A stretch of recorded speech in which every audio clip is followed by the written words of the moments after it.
Welcome students, I am Sonam Madgaonkar, Assistant Professor from Government College of Arts, Science and Commerce, KPM Goa. Program Bachelor of Science second year, Subject Botany, Semester 3, Course Code BOC 103, Course Title Plant Anatomy and Embryology.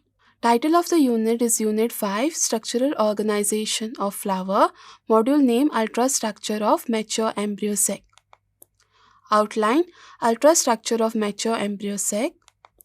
Learning outcomes. At the end of this module, the learner discusses the ultrastructure of mature embryo sac, explains the various cells of mature embryo sac.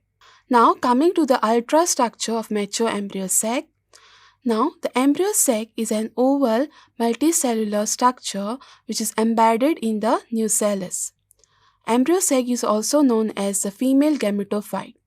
The mature embryo sac is a seven-celled and 8-nucleate structure.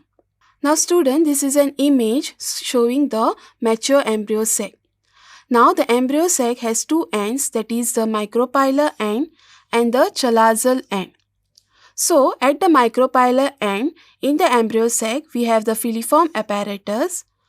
Then there are two synergid. Okay, so there are two cells of synergids, 1 and 2.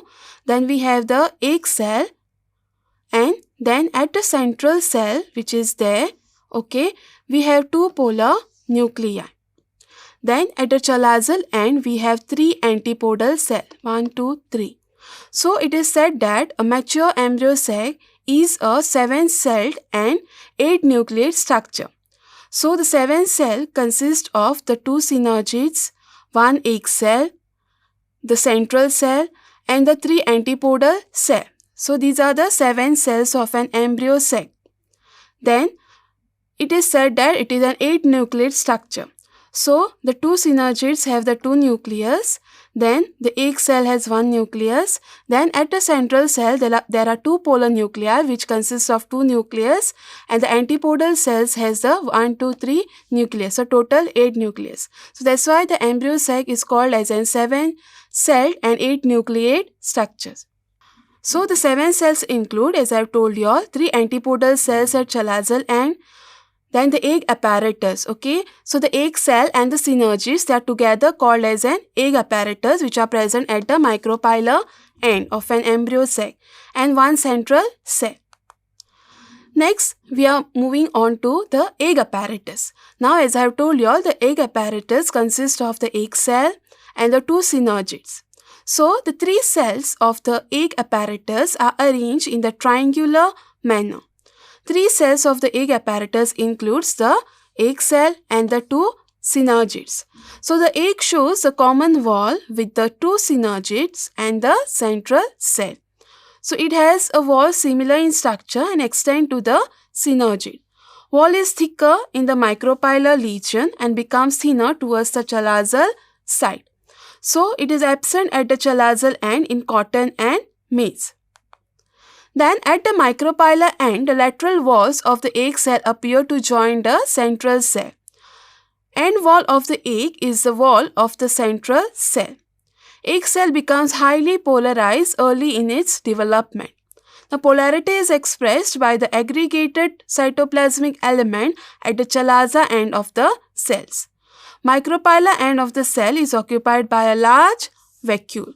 So young cells have many organelles, and however organelles become scarce, indicating poor physiological activity. The mitochondria show only a few cristae. Then egg may contain small or large amount of starch that is consumed during fertilization.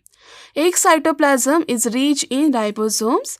In egg cell, the nucleus and most of the cytoplasm lie at the lower part of the cell and the vacuole is present at the upper side. Now coming to the synergids. Now synergids are elongated cells, okay, which are present at the micropylar end of an embryo sac. When two synergids are present, they lie in contact with each other. Pointed or hooked towards the micropylar end with the wall around the synergid is incomplete. There is a distinct wall around a micropylar, 1/3 of the cell wall, which becomes thinner, okay, towards the chalazial end and finally disappears. Now the synergids are ephemeral structures. Now ephemeral means they are constantly changing, okay.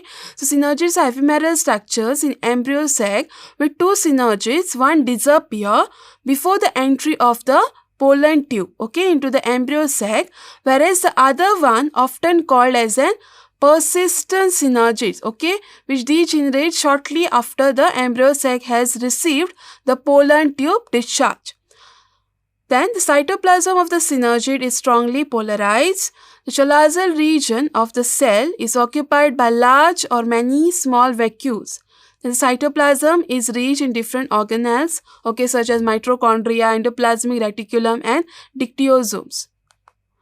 Now coming to the functions of synergids, now synergids are metabolically active, okay, then they play an important role in directing the pollen tube growth by secreting some chemotropically active substances. Now degenerating synergids form a seat for the pollen tube discharge in the embryo sac. Then absorption and transport of nutrients in the embryo sac from the nucellus. Next, coming to the filiform apparatus. Now the filiform apparatus is a prominent structure, okay, which is present at the micropylar end of an embryo sac. So it is a mass of finger-like projections of the wall into the cytoplasm. So each projection of the filiform apparatus has a core of tightly packed microfibrils enclosed by the non-fibrillar sheath, so rich in polysaccharides. Next, coming to the antipodal cells. So there are three antipodals at the chalazial end of the embryo sac. So antipodals exhibit the greatest variation among all the cells of the embryo sac. So they exhibit the greatest variation among all the cells of an embryo sac. So may degenerate before or soon after fertilization. So in Sapotaceae, except Mumusops, okay, and Thismiaceae, the antipodous nuclei degenerate even without organizing into cells. So highest number of antipodal cells known is 300, recorded in Caesar paniculata. Then Zea mays, the number is about 20 and each cells contain 1 or 4 nuclei. Then the multinucleate condition of the antipodal cells has also been recorded in Tagetes. Antipodal cell in maize has abundant mitochondria, plastids and multicisternal dictyosomes. Antipodals are also rich in ascorbic acid, oxidases and sulfhydryl compounds. The starch, lipids and proteins also occur in abundance, but they show very low concentration of RNA. Now coming to the functions of antipodals. Now antipodal cells provide nutrition specifically where they are persistent in the embryo sac.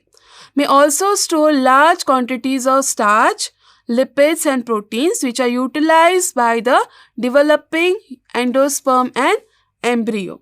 So they produce and secrete large amount of substances that controls the growth and development of endosperm. Coming to the central cell, okay, the central cell is very large. So large cell of the embryo sac, okay.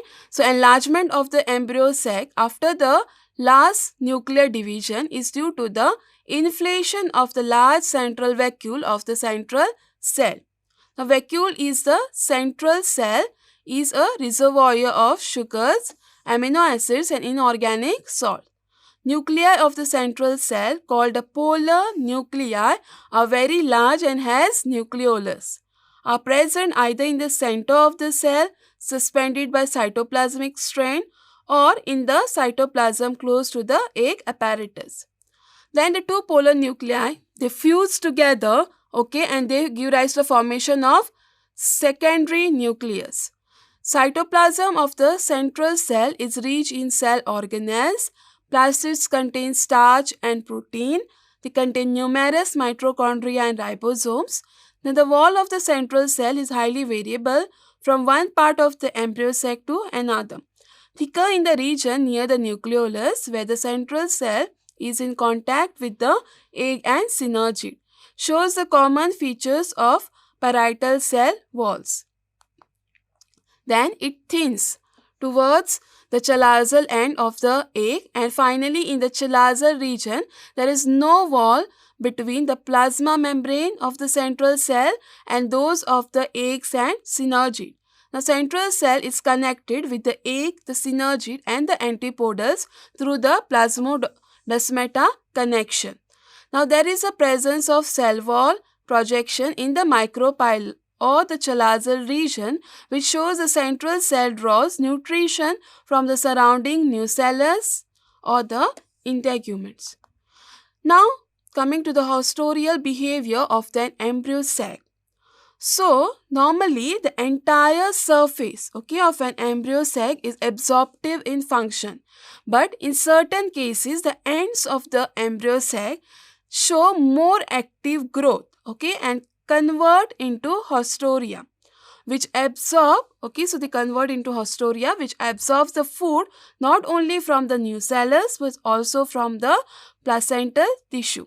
So in the family Lorenthaceae, the embryo sac shows sufficient elongation of the micropylar end while it enters into the tissue of the style and grows into it. Another example, the embryo sac grows downward near the chalazial end of the embryo sac as a haustoria and digests its way to the nucellus. Then coming to the food reserve in the embryo sac. So first it was assumed that angiosperms, the embryo sac is devoid of food reserves. But now there are several records of the occurrence of starch in the embryo sac of angiosperms. So found in the family of Tiliaceae and Asclepiadaceae, and then few cases which have been recorded, starch also occurs in the cells of egg apparatus and rarely in the antipodal cells. Such grains stored during the development of the embryo sac is utilized as the time of development of the endosperm and embryo. So these are my references which I have referred to prepare this module. Thank you.